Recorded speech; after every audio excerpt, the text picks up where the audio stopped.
Apapun pandangan lu sama Bitcoin, lu nggak bisa memungkiri bahwa pemain lama di institusi finansial itu udah beli Bitcoin, udah nyemplung ke Bitcoin, udah mempromosikan Bitcoin. Lu nggak bisa sangkal itu. Oke, oke.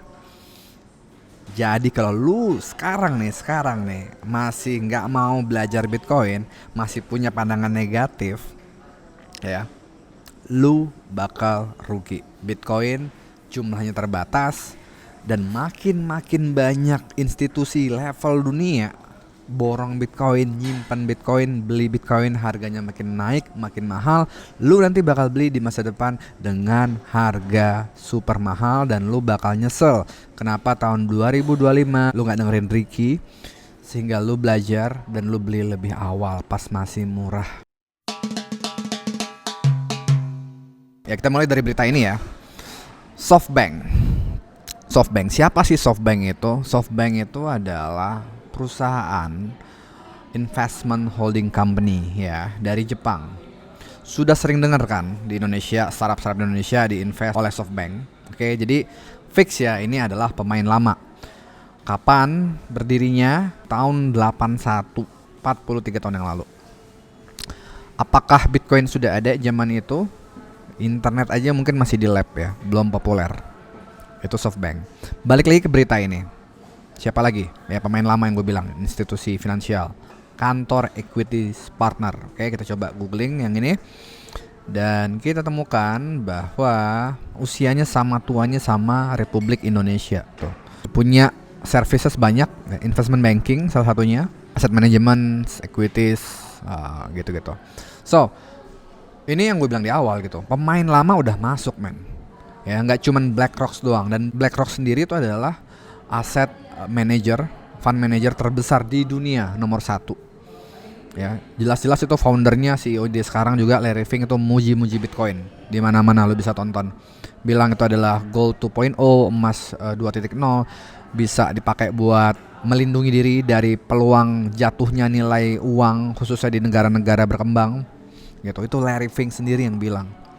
Nah, sekarang nambah lagi tadi SoftBank, terus kantor Fitzgerald ini gitu.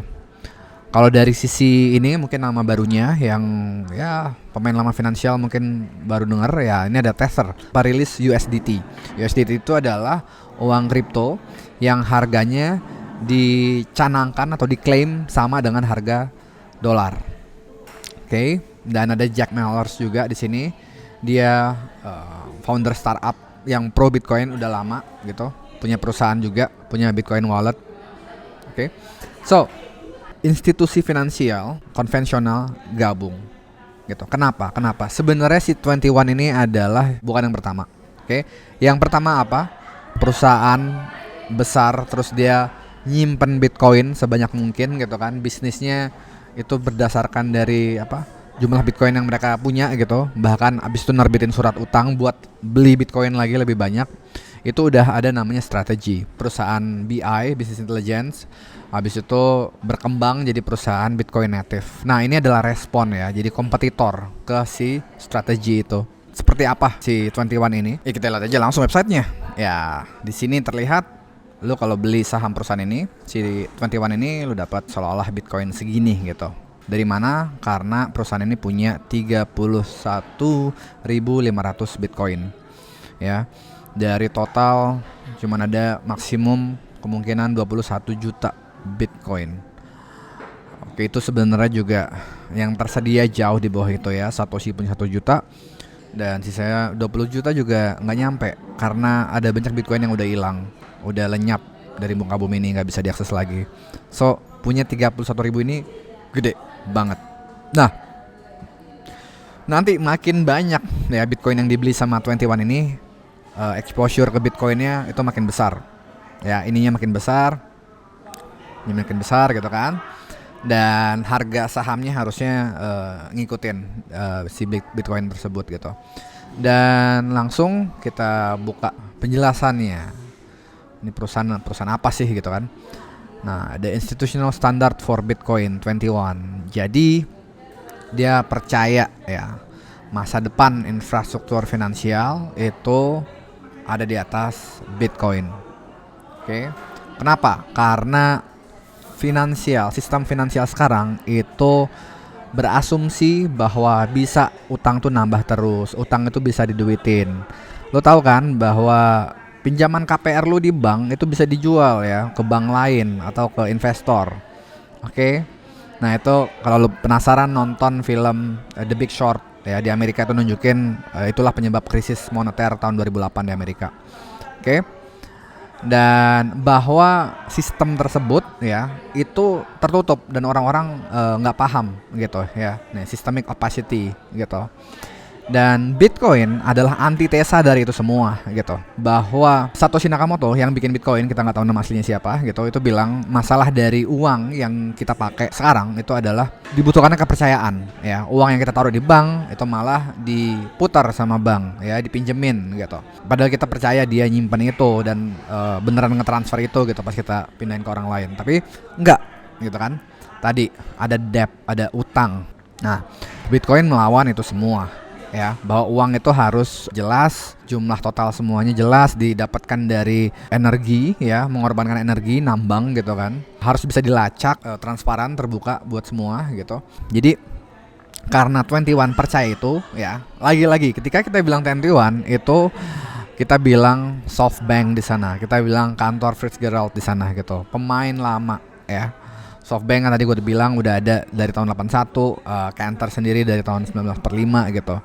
Ini nambah ya dari yang sebelumnya ada BlackRock, itu juga pemain lama gitu. Mereka udah percaya Bitcoin, mereka udah naruh uangnya ya jutaan dolar, oke, ke Bitcoin lewat salah satunya lewat ini XX1 ini 21. So kalau lu masih belum percaya ini, gue nggak habis pikir, oke. Jadi apapun pandangan lu sekarang tentang Bitcoin, mungkin lu masih ada pertanyaan, mungkin lu masih ada sesuatu yang lu nggak serk sama Bitcoin, lu cari tahu, lu belajar ya. Jangan terkungkung, jangan kemakan ego lu ya. Gila nih, gue kalau gue percaya bang Bitcoin, gue berarti bego dulu ya gitu. Berarti teman-teman gue lebih pintar nih, gue nggak mau mereka terlihat lebih pintar dari gue gitu. Jadi gue bakal stick anti Bitcoin ya. Jangan sampai lu mikir kayak gitu. Itu semua ego lu, oke? Dan ini adalah bukti nyata bahwa pemain lama udah invest, udah percaya, udah bikin 21 buat mengakselerasi transisi tersebut ya, dari sistem finansial yang lama yang berbasis hutang gitu, percaya bahwa bisa expand terus utangnya, percaya bahwa sistem bisa tertutup gitu kan, bahwa orang nggak bakal sadar betapa korupnya kemunculan uang fiat ya, rupiah dolar gitu setelah tahun 71, dan ya transisi ke Bitcoin gitu.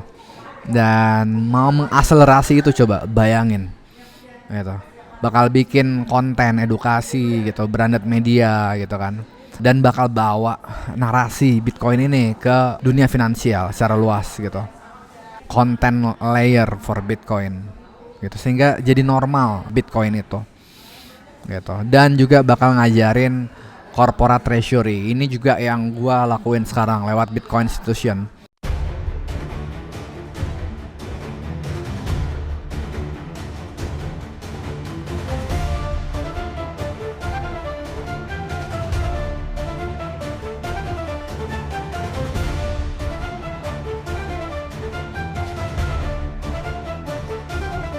Ya sama kan tadi di atasnya edukasi gitu.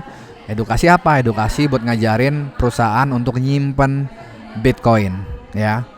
Terserah mau lewat ETF, mau lewat beli saham si XX1 ini gitu. Bisa. Kenapa? Karena saldo Bitcoinnya si 21 ini yang tadi 31.000 itu bisa diaudit ya. The treasury isn't designed to outperform inflation. It designed to render the concept of inflation irrelevant. Oke.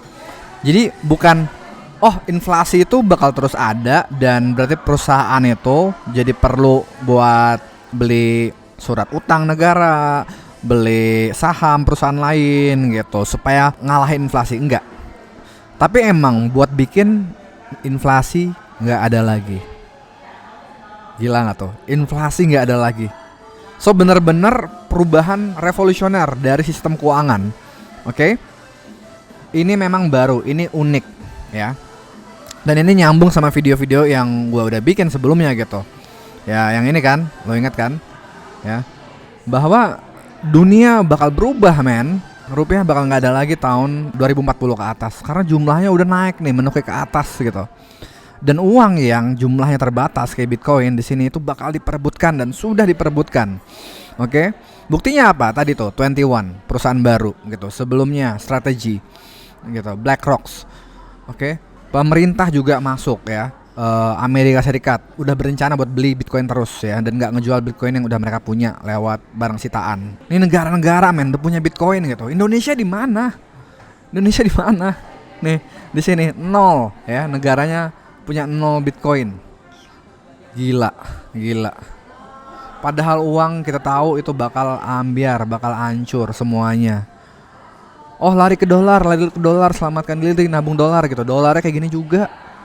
Malah lebih awal kali ambruknya dari rupiah. Oke? Nah, ngerti kan tesis gue dari awal? Ya. Ini udah gue tunjukin kan nih, si perusahaan baru ini apa yang dia percayai, tujuannya apa gitu. Mereka bakal bikin juga nanti financial services dari Bitcoin.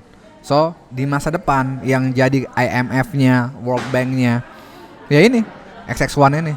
Atau juga strategi gitu. Perusahaan finansial khusus yang alokasi 100% kekayaannya di Bitcoin. Dan dari sana mereka bisa bikin produk finansial gitu, karena punya Bitcoin. Sama kayak Tether juga kan. Tether yang bikin uang USD kripto gitu, USDT. Itu karena foundernya percaya Bitcoin dan punya banyak Bitcoin. So, Tether masuk bikin 21 sama SoftBank sama Cantor Fitzgerald. Ya, lu masih anti Bitcoin, masih nggak beli Bitcoin, perusahaan lu bisa melarat ya, jatuh meskipun secara bisnis solid banget. Kenapa? Ini yang gue tunjukin di video ini. 2045 Indonesia tidak cemas karena memang sudah tidak ada. Oke, rupiah kayak gini, dolar kayak gini. Man, lu sebagai pemimpin perusahaan lu harus belajar Bitcoin. So, gua undang lu buat ikut kelas Bitcoin Institution ya .xyz. Kita punya kelas Bitcoin Treasury. Dan kalau lu masih nggak percaya, kalau masih ragu-ragu, kita punya kelas trial, kelas versi lebih mini ya, diajarin 2 chapter aja dari kelas yang besarnya. Lu bisa rasain sendiri ya kualitas pengajarnya, gua sama teman-teman gua gitu, dan diajarin juga tuh yang utamanya gitu, bahwa sistem ini bakal hancur ya. Konten utamanya, why-nya, problemnya bakal ada di kelas trial itu. Jadi lu ke websitenya bitcoininstitution.xyz karena bakal diajarin dari A sampai Z tentang Bitcoin dalam konteks institution. Oke? Yang udah banyak buktinya tadi 21 dan sebelumnya strategi. Cool, gua tunggu lu di kelas tersebut.